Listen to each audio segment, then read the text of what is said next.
Hello and welcome to this new video on how you can upvote on Reddit. So if you are new, subscribe and press the notification bell icon so you don't miss any upcoming further videos. Now let's get started. So first you open the web browser of its choice. In the top of the web browser there will be a search bar. Just type Reddit and press it in the keyboard. And the search results will be shown to you. Just click on the first search result, that is Reddit. Just click on it and the interface will be open right in front of you.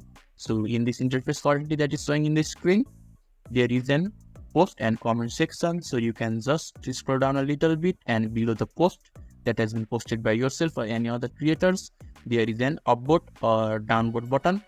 So upper arrow is known as upvote and the downward arrow is known as downvote. So you can just click on the upper arrow and the post has been upvoted, and you can use upvote even in the comment section. So you can just put the comment section of a certain post and the comment section will be open. Just scroll down and choose the comment that you want to upvote and downvote, and below the comment there will be an upward and downward arrow. You can just click on the upward arrow in order to upvote the comment section.